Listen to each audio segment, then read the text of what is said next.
Hello दोस्तों, नमस्कार। कैसे हैं आप? आई होप कि आप एकदम मस्त होंगे दोस्तों। तो स्वागत है आपका फिर से आपके अपने यूट्यूब चैनल एम्बिशन क्लासेस 2019 में। तो दोस्तों, आज हम फिर एक नया टॉपिक लेकर आए हैं आप लोगों के लिए। हम कोशिश करते हैं कि आपको बेहतर से बेहतर क्लास दें, बेहतर से बेहतर टॉपिक पर डिस्कशन करें, काफ़ी अच्छे से आपको समझ में आए। तो आई होप कि आप लोगों को समझ में आ भी रहा होगा। तो दोस्तों, बने रहिएगा हमारे साथ वीडियो के एंड तक। और आज कुछ एक नया टॉपिक लेके आए हैं जो कि क्लास 11 12 दोनों के लिए इम्पोर्टेंट है। जी हाँ दोस्तों, दोनों के लिए इम्पोर्टेंट होता है। तो दोस्तों, आज की बात आ रही है कि टॉपिक क्या है। तो दोस्तों, आज का टॉपिक तीन चार टॉपिक है, छोटे छोटे टॉपिक्स हैं, रिएक्शन बेस्ड टॉपिक है। तो बात करेंगे कौन सा होगा। आज पहली बात आने वाला है ओजोनोलाइसिस। ओजोनोलाइसिस क्या चीज़ होती है, किसे हम ओजोनोलाइसिस बोलते हैं। तो हम लोगों को तो दोस्तों आप लोगों को पता भी होगा कि लाइसिस अगर वर्ड आता है तो वह ब्रेक डाउन होता है। क्या अगर लाइसिस आ रहा है, लाइसिस वर्ड आ रहा है, LYSIS अगर वर्ड आ रहा है किसी भी एंड में, तो समझ लेना वहां पर क्या हो रहा है, डिकम्पोजिशन हो रहा है। क्या हो रहा है वहां पर, डिकम्पोजिशन हो रहा है। डिकम्पोजिशन क्या है यहाँ पर, किससे हो रहा है, ओजोन से डिकम्पोजिशन हो रहा है। तो हम कहेंगे कि कैसे जो डिकम्पोजिशन ओजोन से होता है उसे हम क्या बोलते हैं, ओजोनोलाइसिस बोलेंगे। ओके दोस्तों, तो आज हम इसी चीज पर डिस्कस करने वाले, क्या इसकी केमिकल इक्वेशन होगी, कैसे ये होगा। तो दोस्तों हम स्टार्ट करते हैं, ओजोनोलाइसिस के बारे में जानते हैं क्या होता है। तो सबसे पहले हम क्या करते हैं, क्या लिखते हैं, when alkene is react with ozone then alkene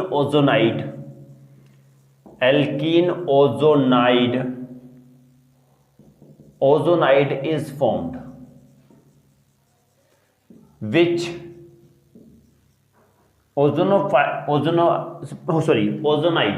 ozonide is formed. Simply क्या होगा, जब एल्कीन क्या होगा, एल्कीन रिएक्ट करेंगी किसके साथ, CH3 CH double bond CH2। इसे नहीं लेके दोस्तों हम सिंपल सी बात लिख लेते हैं, CH2 डबल बॉन्ड CH2। ये एल्कीन है और इसका नाम क्या है, इथीन है दोस्तों। जब ये रिएक्ट करती है ओजोन के साथ, formula of ozone is what, O3 formula होता है ओजोन का। जब ये इसके साथ रिएक्ट करेगी तो दोस्तों हमारा कुछ क्या बनता है, O एंड O इसके बीच में बॉन्ड हो गया और ये H एंड H। दोस्तों हमारा क्या बनता है, ये बनता है, और जिसका नाम क्या है, इथीन ओजोनाइड बन जाता है। दोस्तों ध्यान रखना, एक एक चीज ध्यान रखना है, क्या कि इथीन जब ओजोन के साथ रिएक्ट करता है तो एल्कीन ओजोनाइड मतलब कि इथीन ओजोनाइड बन जाता है। Okay, then the cleavage of ozonide by ZnH2O and form simpler molecule of aldehydes। ध्यान रखना दोस्तों, क्या होगा, अभी हमने ओजोनाइड, छोड़ो इसको रफ करके नीचे लिख देते हैं क्योंकि थोड़ा कंसिस्टेंट हो गया है। ओके दोस्तों, ताकि आप लोगों को क्लियर दिखे।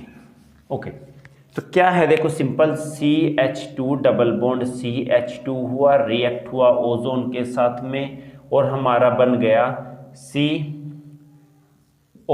ये हो गया O, फिर ये C, ये हो गया HH, यहाँ भी HH, और ऑक्सीजन एक ये और एक ये, दोनों को बॉन्ड से इस टाइप से हमने जोड़ दिया। तो ये हमारा क्या हो गया, इथीन ओजोनाइड हो गया।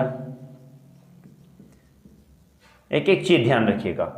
अब हम क्या करेंगे, Zn और क्या H2O, ZnH2O से अब हम क्या करेंगे, जैसे रिएक्शन करेंगे तो इसका क्लेवेज हो जाएगा दोस्तों। क्लेवेज मतलब कि बॉन्ड टूट जाएंगे, और बॉन्ड टूटने के बाद हमारा क्या बनेगा, HCHO प्लस HCHO। दोस्तों आप लोगों को पता भी होगा ये एल्डिहाइड्स होते हैं और इसका नाम क्या होता है, मेथेनॉल।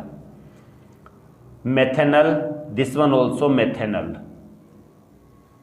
तो हम कहेंगे सिंपलर मॉलिक्यूल बन जाते हैं किसके, मेथेनल के।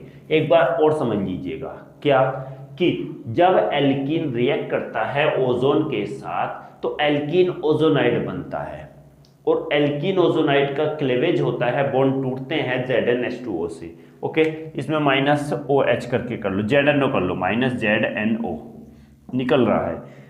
ZnO जब क्या होगा, ZnH2O के साथ रिएक्ट करेंगे तो हमारा क्या बन जाएंगे, सिंपलर मॉलिक्यूल बन जाते हैं एल्डिहाइड्स के। तो यही रिएक्शन हमारी क्या कहलाएगी, इसी रिएक्शन को हम बोलते हैं ओजोनोलाइसिस। लिख दो, this reaction is known as ozonolysis, ozonolysis. और यही रिएक्शन हमारी दोस्तों क्या कहलाती है, ओजोनोलाइसिस कहलाती है। आई होप कि आप लोगों को समझ में आ गया होगा दोस्तों। चाहो तो दोस्तों आप स्क्रीनशॉट ले सकते हैं। दोस्तों जल्दी से स्क्रीनशॉट ले लीजिएगा, और इसको अगर कुछ समय अगर आपको स्क्रीनशॉट लेना है, नहीं लिया है प्लीज़, तो आप वीडियो को पॉज करके भी स्क्रीनशॉट ले सकते हैं। तो दोस्तों अब हम बात करेंगे अगले टॉपिक की। अगला टॉपिक क्या कहता है दोस्तों, अगला टॉपिक हमारा कहता है कौन सी रिएक्शन होगी। अगले पार्ट की अगर हम बात करें तो ये होगी हमारी पॉलीमराइजेशन। पॉलीमराइजेशन ये भी बहुत अपने आप में इंपॉर्टेंस रखता है। क्या होगा पॉलीमराइजेशन, तो सबसे पहली बात क्या होगा, पॉलीमराइजेशन क्या है, तो पॉलीमर के बारे में जानेंगे। पॉलीमर क्या चीज़ है, तो जब छोटे छोटे मॉलिक्यूल्स, जब छोटे छोटे मॉलिक्यूल्स आपस में कंबाइंड होते हैं, ध्यान रखना, जब छोटे छोटे, सिंपली बता देता हूँ, जब छोटे छोटे मॉलिक्यूल्स हैं ये आपस में कंबाइंड हो रहे हैं और क्या बनाते हैं, एक बड़ा मॉलिक्यूल बना लेते हैं। ओके, बड़ा मॉलिक्यूल बना लेते हैं तो क्या कहलाता है, इसे हम क्या बोलते हैं, बड़ा मॉलिक्यूल बना लेते हैं। तो यही रिएक्शन क्या कहलाती है, पॉलीमराइजेशन। ध्यान रखिएगा, अब ये छोटे छोटे पार्ट हैं, ये छोटे छोटे जो हैं ये क्या कहलाते हैं, मोनोमर्स। मोनोमर्स, सबसे छोटी यूनिट मोनोमर्स की आपस में रिएक्ट होती है किस पर, हाई टेम्परेचर, हाई टेम्परेचर पर एंड प्रेशर पर, हाई टेम्परेचर हाई प्रेशर पर। और कैटलिस्ट के प्रेजेंस में, ध्यान रखो, छोटे छोटे यूनिट्स मोनोमर्स या there are large number of monomers are react to each other, are combined each other in the presence of high temperature and pressure in the presence of catalyst to form a bigger molecule। ये बिगर molecule बन जाता है, और ये बिगर molecule क्या कहलाता है, polymer. क्या कहलाता है, ये बिगर मोलिक्यूल पॉलीमर कहलाता है। और यही प्रोसेस क्या कहलाएगा, इसी कंप्लीट प्रोसेस को बोलते हैं पॉलीमराइजेशन। और हम सिंपल भी बोलते हैं conversion of monomer into polymer. इसी प्रोसेस को बोलते हैं क्या, the process of conversion of monomer into polymer known as the polymerisation. Simply अगर बात करेंगे अब डेफिनेशन की, इसकी सिस्टमैटिक तरीके से कैसे लिखेंगे, तो दोस्तों यहां पर लिख देता हूं कि polymerisation is the process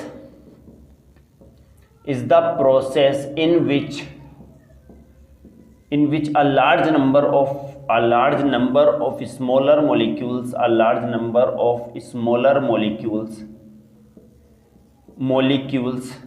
right in monomer, large number of smaller molecules to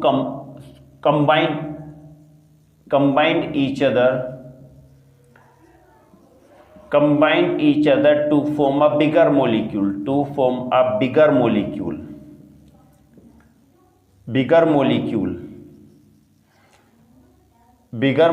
और इन ब्रैकेट में क्या लिखेंगे हम, पॉलीमर। अभी दोस्तों अभी एक मिनट हट जाता हूं, अभी समझ लीजिए पॉलीमर।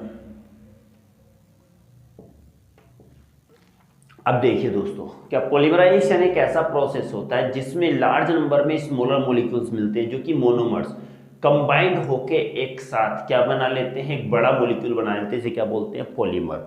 आई होप कि आप लोगों को समझ में आ गया होगा। दोस्तों इसकी रिएक्शन की बात करते हैं, तो इसका स्क्रीनशॉट लेना चाहो तो ले सकते हो, नहीं तो वीडियो को रोक के भी आप इसका स्क्रीनशॉट ले सकते हो। दोस्तों मैं इसको यहाँ रिएक्शन लिख देता हूँ, तो क्या होगा, बात कहेंगे इसके रिएक्शन की क्या है, तो कहेंगे कि जब ethene molecule when the large number of ethene molecules are combined means n combined each other at high temperature and pressure, high temperature and pressure and in the presence of catalyst then what will form, बड़ा molecule बन जाता है CH2 then CH2 और ये करके यहां पर बड़ा मॉलिक्यूल बन जाता है दोस्तों। N का मतलब है ये काफी सारी, सॉरी ये क्या क्या हो रहा है पता नहीं, ओके N, और ये क्या है हमारा, सुनो, काफी सारे इथीन मॉलिक्यूल मिलके, बहुत सारे ethene molecule, N is represent the number of ethene molecules आपस में मिल जाते हैं और हाई टेम्परेचर और प्रेशर पर और कैटलिस्ट के प्रेजेंस में एक ये बड़ा मॉलिक्यूल बना लेते हैं और इसे हम क्या बोलेंगे, इसी का नाम क्या हो गया, पॉलीथीन। जो हम पॉलीथीन यूज करते हैं पॉलीइथीन, और यही हमारा क्या होता है दोस्तों, ये पॉलीमर होता है और यही प्रोसेस क्या कहलाता है, पॉलीमराइजेशन। बात कहें तो ये क्या था हमारा, मोनोमर। इथीन हमारा मोनोमर था, काफी सारे इथीन मिलके एक बड़ा मॉलिक्यूल पॉलीमर बना लेते हैं। आई होप कि आप लोगों को क्लियर हो गया होगा दोस्तों। चाहो तो दोस्तों आप स्क्रीनशॉट ले सकते हैं, जल्दी ही स्क्रीनशॉट लीजिए क्योंकि आगे भी टॉपिक, अब 2 टॉपिक और हम डिस्कस करने वाले हैं दोस्तों। अगर समझ में आता है तो प्लीज़ चैनल को लाइक शेयर सब्सक्राइब जरूर कीजिएगा क्योंकि आपका ये सब्सक्राइब हमें बहुत ही मनोबल देता है, बहुत ही उत्साह देता है दोस्तों। तो मिलते हैं अगले क्वेश्चन में, ठीक है, अगले वाले टॉपिक पर। अभी हमने पढ़ा दोस्तों क्या, पॉलीमराइजेशन, ये अभी जस्ट पॉलीमराइजेशन पढ़ा, तो इसके एक और पॉइंट आएगा साइक्लिक पॉलीमराइजेशन। क्या, साइक्लिक पॉलीमराइजेशन क्या होता है दोस्तों, साइक्लिक पॉलीमराइजेशन, ओके यस, बात करेंगे साइक्लिक पॉलीमराइजेशन की। तो साइक्लिक पॉलीमराइजेशन क्या होता है दोस्तों, आप लोगों को पता होना चाहिए कि साइक्लिक फॉर्म बन रहा है, पॉलीमराइजेशन तो हो रहा है बट क्या एक साइक्लिक कंपाउंड बन रहा है, ये कैसे बनेगा देखेंगे दोस्तों। साइक्लिक पॉलीमराइजेशन की अगर बात आती है तो पॉलीमराइज होकर कोई साइक्लिक कंपाउंड बना रहा है, ऐसे काफी सारी यूनिट मिलके क्या बना रही है, साइक्लिक कंपाउंड। तो बात करेंगे क्या, when alkynes are passed through the red hot iron tube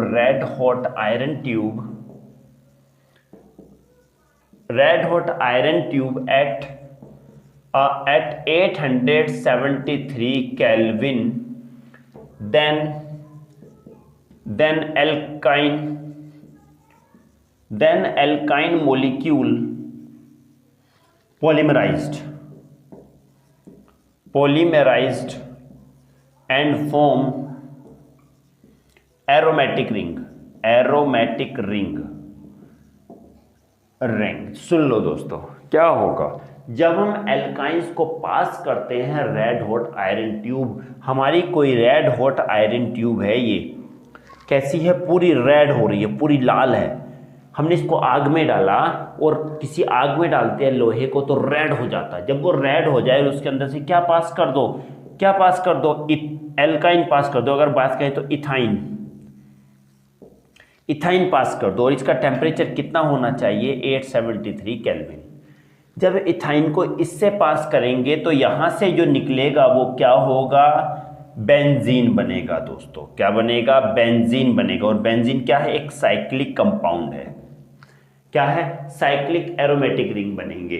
तो हम ये कहेंगे कि when alkyne are pass through the red hot iron tube at 873 kelvin, then alkyne जो होंगे वो पॉलीमराइज्ड हो जाएंगे और क्या बना लेंगे, एरोमेटिक रिंग बना लेंगे। और यही हमारा क्या कहलाता है। आई होप कि आप लोगों ने चाहो तो स्क्रीनशॉट ले सकते हो क्योंकि आगे और बताने वाला हूं मैं इसको। यस, नहीं लिया तो वीडियो को रोक कर भी स्क्रीनशॉट ले सकते हो दोस्तों। दिस रिएक्शन नोन एज क्या कहलाती है, साइक्लिक पॉलीमराइजेशन कहलाती है दोस्तों। इसकी रिएक्शन लिखिए कैसे, देखते हैं,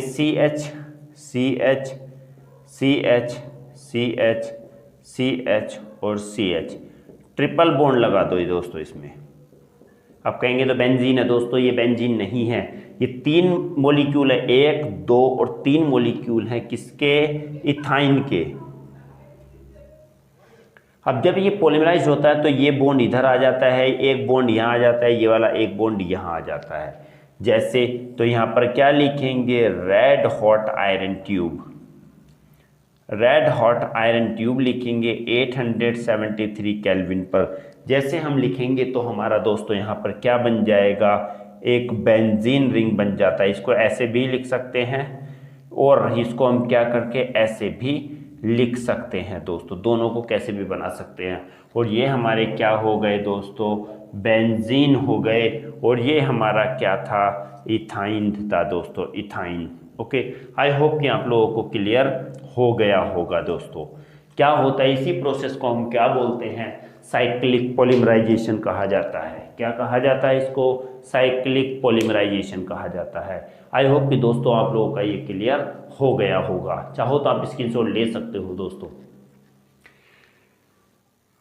दोस्तों प्लीज़ हमें सपोर्ट जरूर कीजिएगा, जितना हो सके प्लीज़। अगर समझ में आता है दोस्तों, मैं हमेशा यही बात बोलता हूँ, अगर आप लोगों को 1% भी समझ में आ रहा है, कुछ भी आप लोगों को समझ में आ रहा है, तो प्लीज़ सब्सक्राइब करना बिल्कुल भी ना भूलिए, और दोस्तों में शेयर भी जरूर कीजिए दोस्तों।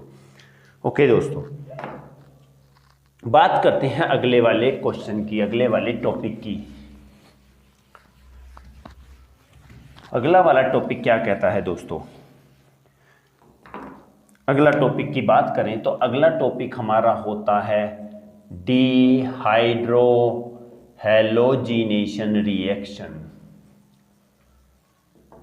Halogenation reaction. तो देखो जी क्या बात है दोस्तों, क्या काम है। अब देखो डिहाइड्रो हैलोजिनेशन की बात आती है तो डी का मतलब होता है रिमूवल, हाइड्रो मतलब हाइड्रोजन, और हैलोजन मतलब कि कोई भी हैलोजन। तो रिमूवल ऑफ हैलोजन मतलब कि -HX, यहां से ये निकलेगा। ऐसी रिएक्शन जिसमें रिमूव होता है HX, हाइड्रोजन और हैलोजन, वो रिएक्शन क्या कहलाती है, डिहाइड्रो हैलोजिनेशन रिएक्शन कहलाती है। स्टेटमेंट की अगर बात आती है तो लिखेंगे when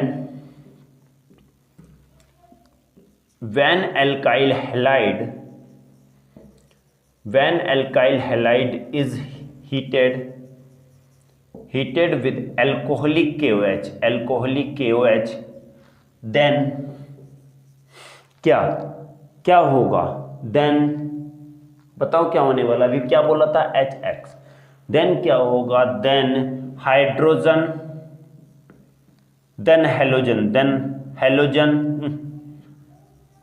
halogen atom along with the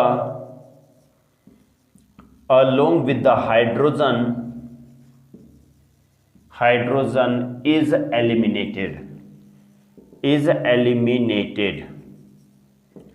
क्या हो जाएगा, हाइड्रोजन और हैलोजन दोनों के दोनों क्या हो जाएंगे, रिमूव हो जाएंगे, एलिमिनेट हो जाएंगे, and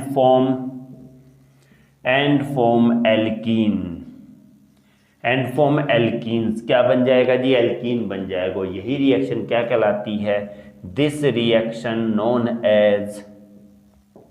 is known as dehydrohalogenation reaction. और एक बात और कहें तो और बीटा एलिमिनेशन रिएक्शन भी कहते हैं, बीटा एलिमिनेशन रिएक्शन भी इसको कहा जाता है, बीटा एलिमिनेशन रिएक्शन भी कहा जाता है। दोस्तों अब इसकी बात करते हैं केमिकल रिएक्शन की, देख लेते हैं क्या। अगर केमिकल रिएक्शन माना ये है X मान लिया, इसमें क्या मान लो, यहाँ पर इसको X मान लेते हैं, यहाँ पर भी H और H। ध्यान रखिए, रिएक्ट करेंगे किसके साथ, अल्कोहलिक KOH के साथ हम यहाँ हीट करेंगे तो हमारा क्या हो जाएगा, यहाँ से अब देखो बात आएगी। अब इसमें बीटा एलिमिनेशन क्या, अल्फा और बीटा के बारे में जान लेते हैं। तो जिसके साथ ये हैलोजन है, हैलोजन क्या है, एक फंक्शनल ग्रुप है, जिस कार्बन के साथ फंक्शनल ग्रुप जुड़ा होगा वो कार्बन कहलाएगा अल्फा। यस, जिस कार्बन के साथ कोई सा भी फंक्शनल ग्रुप हो, कोई सा भी हो दोस्तों, अगर जिस कार्बन के साथ फंक्शनल ग्रुप जुड़ा होता है, ये फंक्शनल ग्रुप इस कार्बन के साथ जुड़ा हो, तो ये कार्बन कहलाएगा अल्फा और इसका पीछे वाला कहलाएगा बीटा कहलाएगा। दोस्तों ध्यान रखिएगा, बीटा कहलाएगा। मैंने पिछली वीडियो में मैंने बता चुका हूं कि अल्फा कौन सा होता है, बीटा कौन सा होता है। जिसके साथ फंक्शनल ग्रुप जुड़ा होगा वो अल्फा और उसके पीछे वाला बीटा। तो जब बात आएगी अल्कोहलिक KOH के साथ, तो ये अल्कोहलिक KOH क्या होता है, डिहाइड्रोहेलोजिनेशन में रिएजेंट का काम करता है। तो यहां से तो ये X निकाल देगा और यहां से क्या जाएगा, हाइड्रोजन जाएगा। ध्यान रखना, ये इसके साथ रिएक्ट करेगा तो क्या बनाएगा, एल्कीन बनाएगा, CH2 डबल बॉन्ड CH2। देखिए ये निकल गया और ये निकल गया तो CH2 और CH2 बन गया, प्लस क्या निकलेगा, OH यहाँ से जाएगा और H ये गया। ध्यान रखिएगा, H तो ये गया और OH ये जाएगा। बिल्कुल एक ही चीज़ ध्यान रखना, OH ये और H ये, तो क्या वाटर। तो हम यहाँ पर क्या कर सकते हैं, HX ही निकल रहा है। ध्यान रखिए, H ये गया, X ये गया, HX निकल रहा है। तो हेलोजन और हाइड्रोजन दोनों निकल चुके हैं। ये क्या हो गया, हेलोजन एसिड भी बोलेंगे इसको। तो यहाँ से हमारा क्या बन जाएगा, ये एल्कीन बन गया और ये हेलोजन एसिड बन गया, हेलोजन एसिड बन गया। दूसरी अगर बात करें, इसकी एक और पार्ट आएगा, अगर हम ऐसे लिखते हैं, देखो सुनिए, ये रिएक्शन इतनी कंप्लीट हो गई। दूसरी बात कहीं कहीं आप लोगों को मिलेगा कि CH2 डबल बॉन्ड CH2 होता है प्लस K है और ये X बना लेता है, KX बना लेगा प्लस, और क्या OH और H दोनों मिलके क्या बना लेते हैं, वाटर बना लेते हैं दोस्तों। ओके, तो दोस्तों आई होप कि आप लोगों को समझ में आ गया होगा। अगर आप ये वाली इक्वेशन लिखते हैं, ये वाली इक्वेशन लिखेंगे तो दोस्तों ये भी करेक्ट होगी, और अगर आप ये करके इधर से पूरा करके ये वाला यहाँ से नीचे को ये वाला लिखते हैं तो ये भी करेक्ट होगी। बट मैं हमेशा आपको प्रेफर करता हूँ कौन सी वाली, ये वाली इक्वेशन लिखने की, इस वाला ये वाला पार्ट लिखने की। तो अगर डिहाइड्रोहेलोजिनेशन रिएक्शन आती है तो ऊपर वाली रिएक्शन लिखना, वो बिल्कुल 100% ठीक होगी। इसमें कुछ डाउट कहीं कहीं कोई टीचर इसको काट भी सकता है। ओके, तो आई होप कि आप लोगों को क्लियर हो गया होगा। फिर से बता देता हूँ, जब एल्काइल हैलाइड हीट करते हैं अल्कोहलिक KOH के साथ, तो हेलोजन एटम और हाइड्रोजन एटम के साथ क्या हो जाता है, एलिमिनेट निकल जाता है, और क्या बन जाएगा, एल्कीन्स बन जाएगा। और यही रिएक्शन हमारी क्या कहलाती है दोस्तों, डिहाइड्रोहेलोजिनेशन रिएक्शन कहलाती है। आई होप कि दोस्तों आप लोगों का क्लियर हो गया होगा। चाहो तो दोस्तों आप स्क्रीनशॉट ले सकते हैं। दोस्तों प्लीज़ चैनल को सब्सक्राइब जरूर कीजिएगा, बार बार मैं यही बोलता हूँ, प्लीज़ हमें सपोर्ट जरूर कीजिएगा। तो दोस्तों स्क्रीनशॉट आप लोगों ने ले लिया होगा। तो दोस्तों आज के लिए इतना ही था, मिलते हैं अगली क्लास में एक अलग टॉपिक के साथ फिर से। तो ध्यान रखिएगा अपना, तब तक के लिए नमस्कार दोस्तों।